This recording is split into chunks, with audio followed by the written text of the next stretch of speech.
Boa tarde, pessoal. Bom, hoje a gente começa a falar um pouquinho sobre turbinas de impulsão, tá? No caso que nós vamos abordar aqui são turbinas Pelton, rodas Pelton.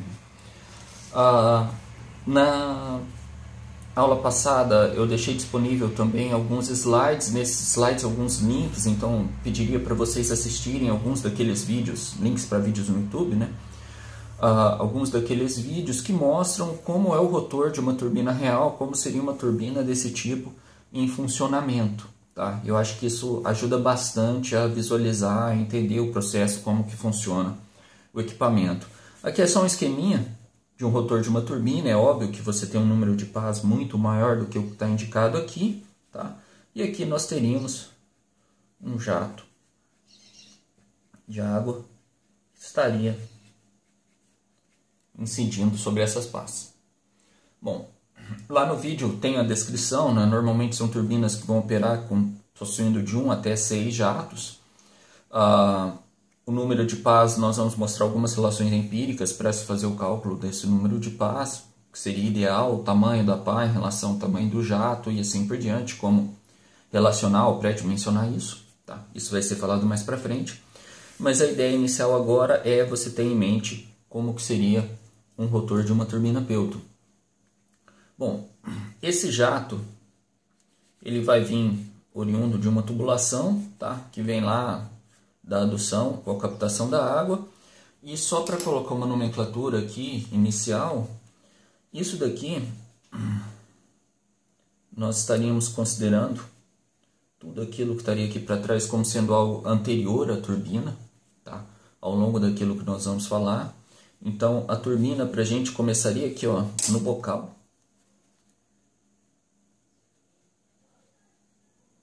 Então, esse seria um ponto importante. Esse bocal ele vai ser responsável por promover a aceleração do fluido de tal forma que transforme toda a carga estática desse fluido, ou seja, toda a energia de pressão que ele tem, energia potencial que ele tem em energia cinética. Então essa seria a ideia básica da turbina Pelton e por isso mesmo que também ela vai ser uma turbina de impulsão. Tá? Então a ideia desse rotor aqui é ele está trabalhando a uma pressão constante. Ou seja, mesmo que no vídeo de uma turbina em operação você vê lá uma caixinha fechada ao redor desse rotor, na realidade aquele fechamento ele está impedindo que espirre água muito longe para fora do rotor, né? Assim como impedir que qualquer outra coisa estranha acabe entrando em contato com o rotor, o que não seria interessante, já que isso daqui é bastante pesado e está girando com uma velocidade razoável. Tá? Mas a pressão de trabalho do rotor normalmente é a pressão atmosférica. Tá? Então você não tem uma variação de pressão, uma grande variação de pressão acontecendo aqui no rotor, de tal forma que a variação de carga estática é quase zero, ou melhor dizendo, teoricamente é zero. Tá? E se a gente lembrar do nosso grau de reação,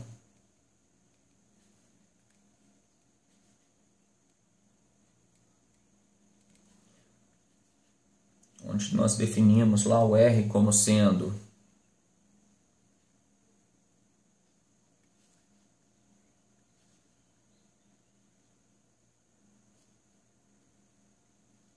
variação na carga estática.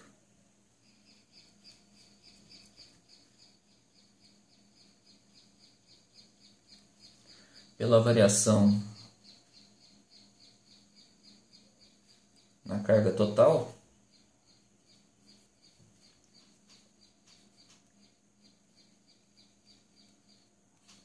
nós vamos ter que ir para turbinas Pelton.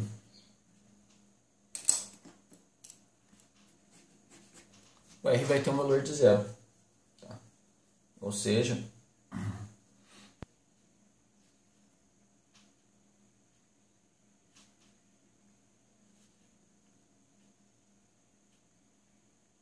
uma turbina de impulsão ou turbina de ação. Bom, agora a gente vai falar um pouquinho sobre a forma que acontece a transferência de energia do fluido para o rotor. Tá? Então aqui nós teríamos o rotor, nesse rotor são montadas várias pás, essas pás são fixas no rotor. Aqui dentro nós teríamos um eixo que vai ser utilizado para transferir essa energia mecânica que foi convertida aqui da energia do fluido para a energia mecânica no rotor, então essa energia mecânica vai ser transferida mais adiante para um gerador por meio desse eixo. Para identificar melhor como acontece essa transferência de energia, nós vamos ter que estudar um pouquinho o formato dessa pá e o que está acontecendo aqui. Tá? Então, só voltando e recapitulando, desculpa.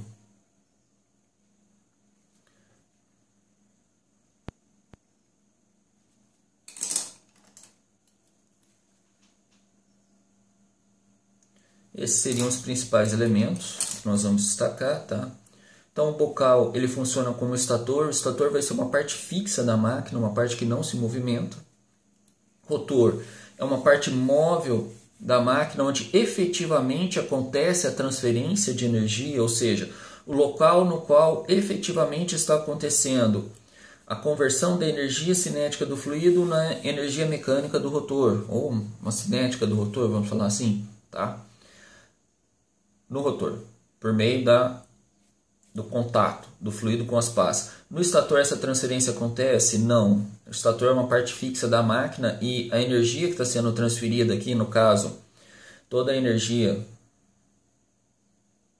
de pressão disponível por meio de uma expansão até a pressão atmosférica, que está sendo convertida em energia cinética aqui, essa conversão de energia não está ligado aqui, diríamos, de forma direta com a energia que está saindo lá no eixo, tá? Isso acontece com a transferência de energia que estaria acontecendo aqui na região das pás. Então o estator vai ser essa primeira parte fixa, onde existe transferência, existe conversão de energia, vão existir perdas aqui associadas ao formato desse bocal, tá? Isso é contabilizado na eficiência da turbina, porque o estator faz parte da turbina, no entanto não é o local onde efetivamente a transferência de energia acontece.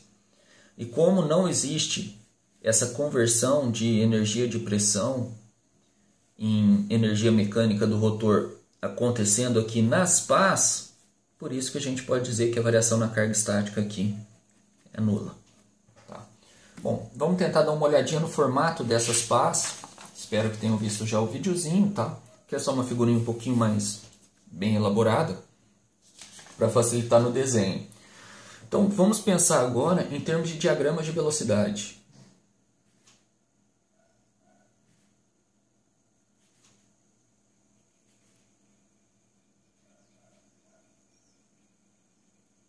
Bom, recapitulando lá no início do semestre, nós fizemos uns desenhos de diagramas de velocidade, chamamos de triângulos de velocidade, né? Mostrando o que acontecia com as componentes da velocidade. Então nós chamamos, na nomenclatura que estamos utilizando, nós falamos, olha, V1 seria a velocidade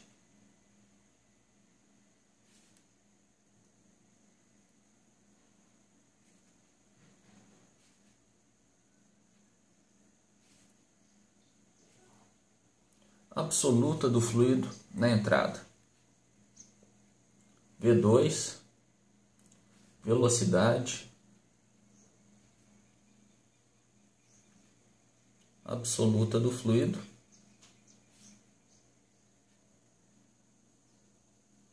na saída.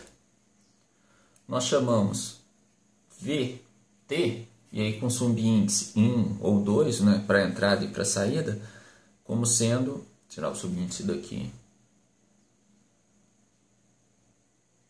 a componente tangencial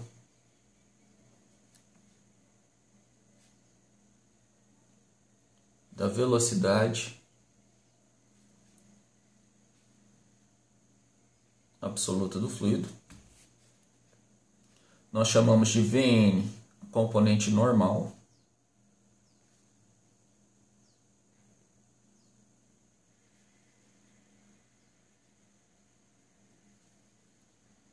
Também da velocidade absoluta do fluido. E nós chamamos de W, a velocidade relativa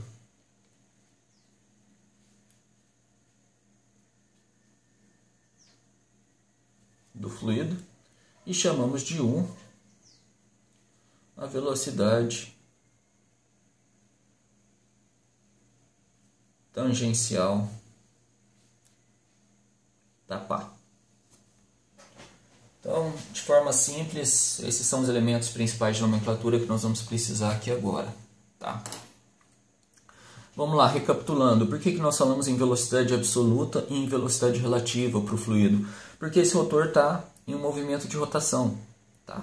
Então, o rotor está girando e está tendo em contato com o fluido. E nós vamos ter aqui esse movimento de contato acontecendo enquanto todo o rotor gira. E isso vai ser contabilizado na forma de uma componente absoluta, de uma velocidade absoluta, que nós vamos dividir em componentes tangencial e normal.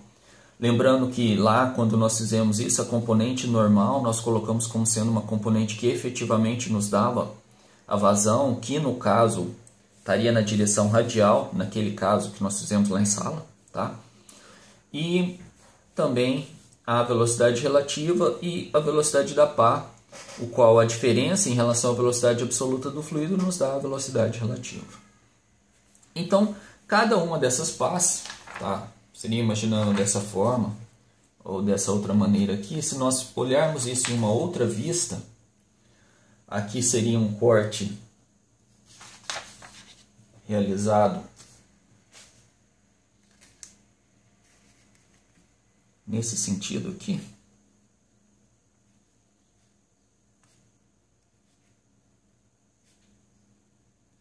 Então, se nós cortarmos uma pá dessa e olharmos, nós vamos ter uma vista próxima disso, tá? Poderia achurar isso daqui para pensar que eu cortei essa pá e estou observando uma dada seção dela. Então, aqui eu tenho o fluido entrando em contato com a pá. Tá? Essa pá, geralmente, ela é bipartida, no caso de turbinas Pelton. Tá? Ela tem uma quilha aqui, ela tem uma divisão para dividir esse fluxo em dois.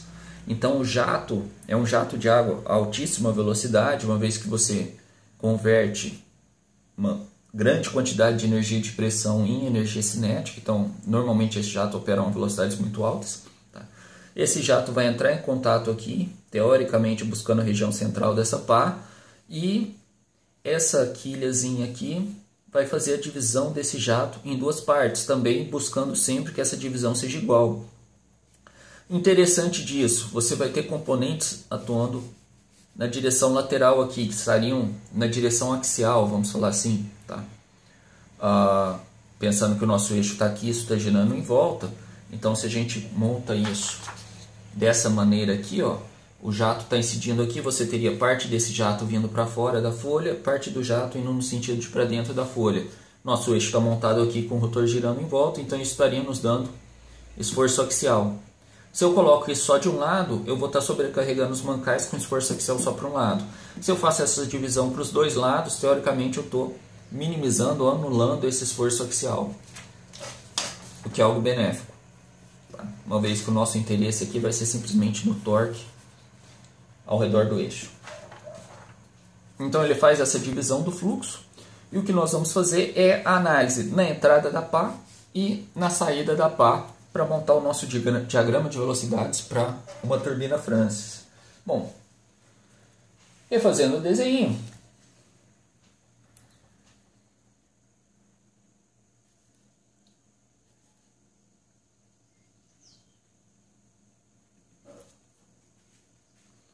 como que isso ficaria na entrada?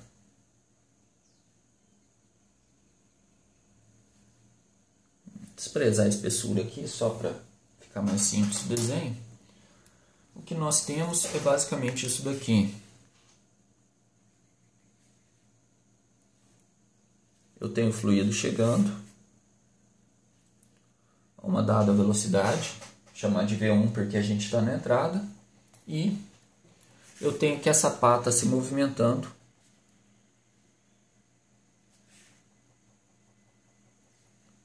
com uma velocidade U. Bom, olha que interessante que nesse caso, tanto o V1 quanto o U estão na mesma direção.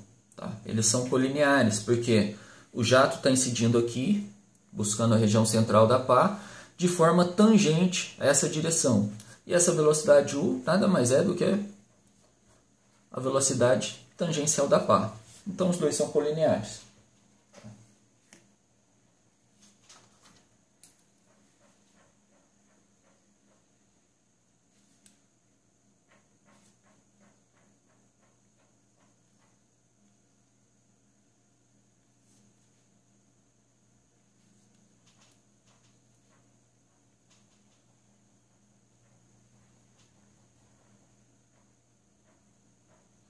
Isso faz com que o nosso diagrama de velocidades tenha uma forma peculiar para turbinas Pelton.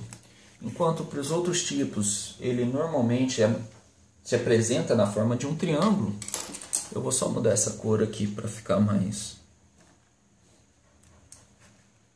condizente com as cores que nós sempre usamos na sala, tá? Aqui ele é basicamente uma soma de vetores na mesma direção.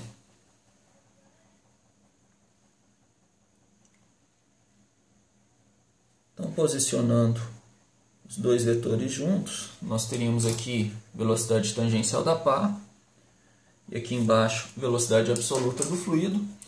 E aí o que está faltando para nós montarmos o nosso triângulo de velocidades, ou desculpa, o nosso diagrama de velocidades para a entrada de uma turbina Pelton, é a nossa velocidade relativa, W. E a velocidade relativa não vai ser nada mais, nada menos do que a diferença entre a velocidade absoluta do fluido e a velocidade tangencial da pá. Observa que eu estou usando o subíndice 1 para falar da velocidade absoluta do fluido, eu estou usando o subíndice 1 para falar da velocidade relativa do fluido. Subíndice 1, lembrando, né, aqui eu acho que eu falei, não deixei muito claro, mas sempre que a gente fala de subíndice 1, entrada, sempre que a gente falar de subíndice 2, estamos falando de saída. Entrada do fluxo na turbina, saída do fluxo da turbina, melhor dizendo. Tá. E aqui para a velocidade tangencial da pá, eu não utilizei subíndice nenhum. Por que isso?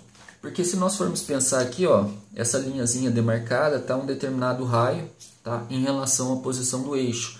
E dentro da nossa análise, isso daqui não muda a sua posição radial.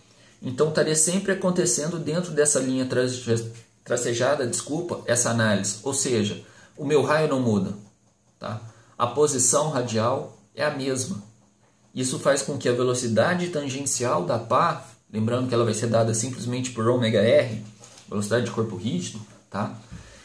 Se o raio não mudou, a rotação é uma constante também, nós não estamos analisando isso de tal forma que a rotação do rotor esteja variando, a velocidade tangencial da pá vai ser uma constante para o caso de turbinas Pelton, tá? Então a gente tem simplesmente U, e não um U1 e U2 também. Bom, esse é o nosso diagrama de velocidades para entrada. Implicações disso? Nós podemos simplesmente colocar aqui do lado. É óbvio que W1 nada mais é do que V1 menos U, e também se torna óbvio que Vn1 é igual a zero, ou seja, eu não tenho uma componente normal da velocidade do fluido na entrada. Tá? O fluido está totalmente alinhado com a direção tangente. Então V1 é igual ao próprio VT1. Isso faz com que o nosso diagrama aqui seja somente essa linha. Vamos fazer a mesma análise na saída.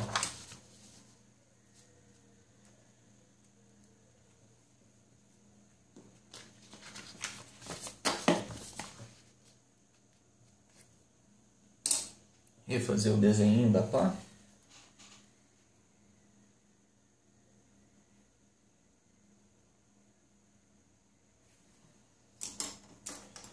E aí, se nós pensarmos na saída, nós vamos ter o escoamento saindo com uma determinada velocidade relativa. Vamos falar aqui, entre aspas, na direção da pá. Tá? A ideia é que não aconteça um desvio entre a direção de W2 e a direção da pá. Nós temos a nossa velocidade U na entrada, tangencial do fluido, da pá. Da mesma forma, o mesmo valor de U.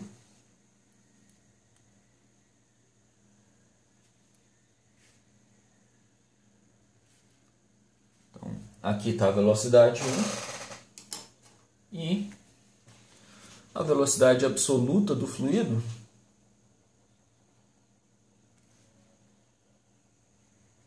poderia ser representada aqui por V2. Não, onde o V2 pode ser decomposto agora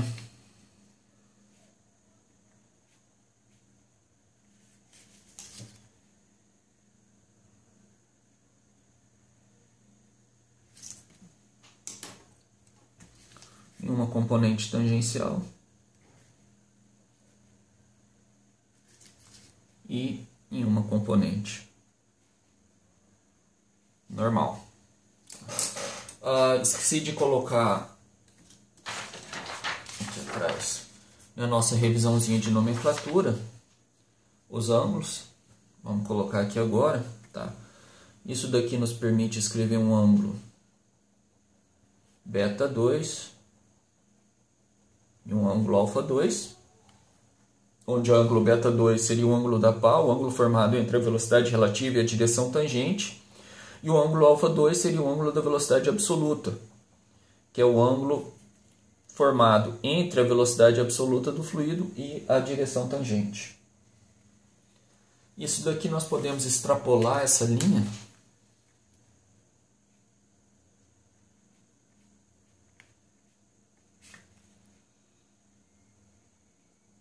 e colocar um complemento aqui, que aqui eu vou estar chamando de θ, tá? Bom, máquinas de fluxo existe uma nomenclatura extremamente ampla. De forma geral, cada livro que você pegar para seguir vai trazer uma nomenclatura diferente. O que eu estou fazendo é simplesmente ao longo do curso tentando padronizar utilizando essa nomenclatura, tá? Mas é muito comum, por exemplo, velocidade absoluta como C e assim por diante, tá? Outra nomenclatura diferente. Dependendo da nomenclatura, ele vai colocar que isso daqui é o próprio ângulo beta 2. Dependendo da nomenclatura, ele vai colocar que o beta 2 está aqui da forma como estamos fazendo. A questão principal aqui é entender o que é, e entendendo do que a gente está falando, você vai conseguir se adaptar a qualquer nomenclatura que você decida seguir. Tá? Então, primeira pergunta que pode surgir, onde esse U aqui, só deixar claro aqui,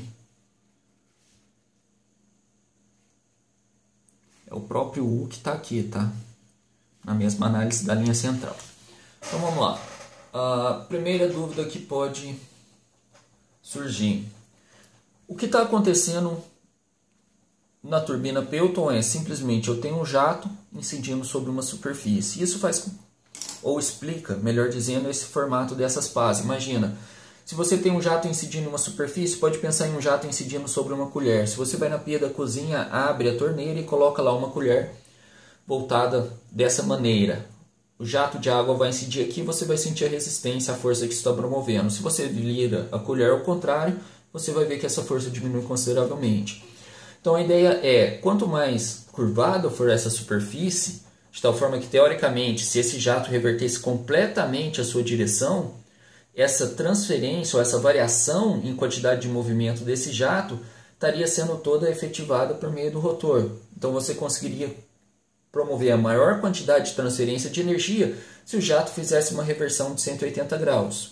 O que eu estou tentando dizer, em forma de um desenho esquemático, seria isso daqui, ó. Imagina aqui, probleminha lá de McFlow 1, você tenha um tubo dessa forma, ou você tem um tubo dessa forma aqui, tá?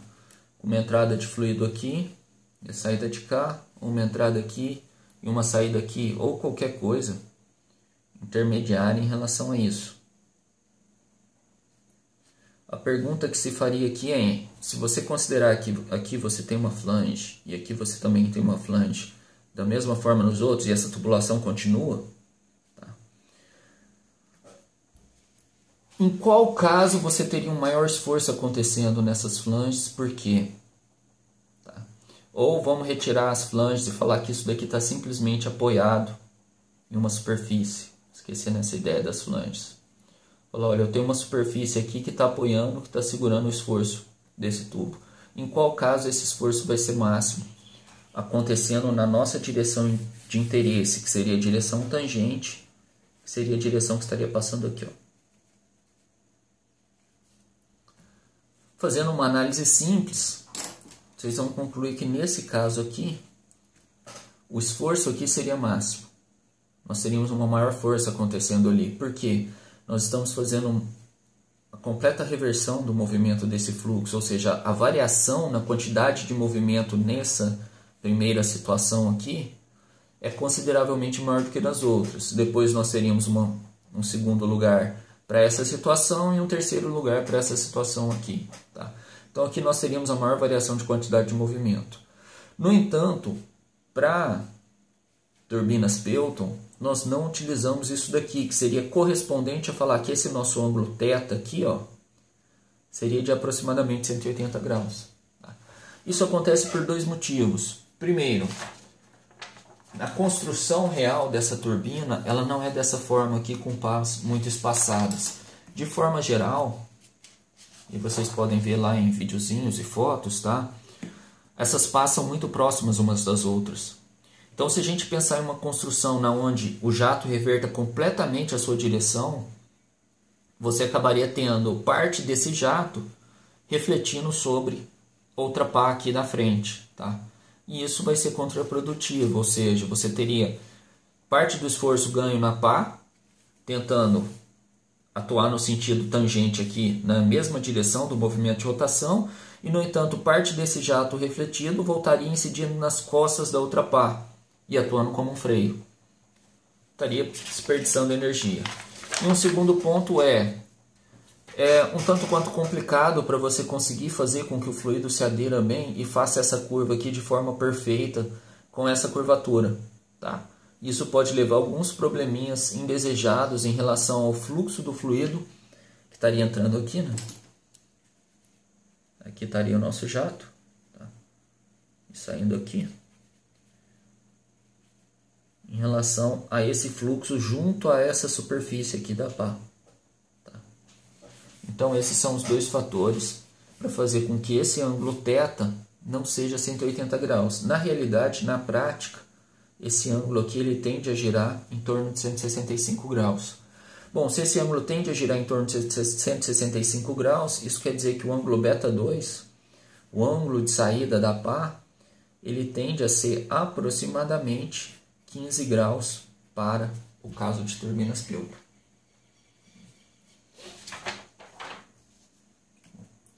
Esse seria o nosso triângulo de velocidades.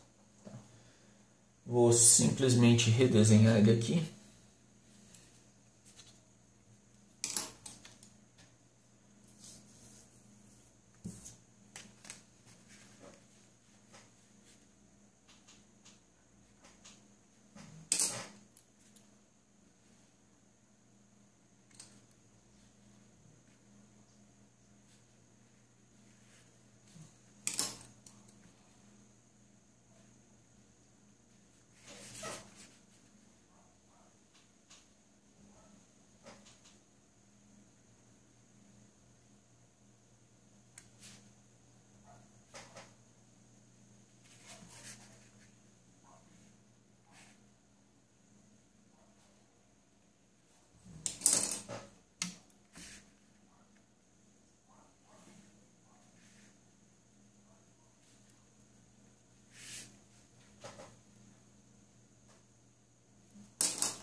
Então, forma que teríamos alguma coisa próxima a isso. Tá? Isso é só uma parte introdutória, tentando falar um pouquinho do porquê desse ângulo ser assim. Eu vou pausar esse vídeo aqui, deixar ele um pouco mais curto, e na sequência a gente vai relembrar das equações de Euler para turbomáquinas, e o que nós vamos fazer é mostrar que existe uma relação ótima entre essas duas velocidades. a velocidade absoluta do fluido e a velocidade tangencial da pá. Tá? De uma forma bem simplesinha, basta pensar. Existe uma velocidade ótima na qual a transferência de energia vai ser máxima. Se a velocidade tangencial da pá for igual à velocidade do fluido, absoluta, que no caso é mesmo que a velocidade tangencial do fluido na entrada, o que aconteceria? Teríamos uma situação assim, a pá está se movimentando e o fluido está se movimentando aqui, ó, de tal forma que no limite ele não vai chegar nem a tocar. Tá? Por um outro lado, se a velocidade tangencial da pá for nula, nós temos a pá aqui parada, fixa, e o jato incidindo sobre essa pá.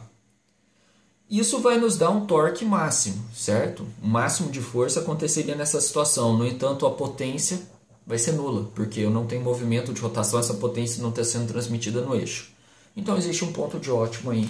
A gente vai fazer essa análisezinha na sequência, tá? Parar o vídeo só para não ficar muito longo.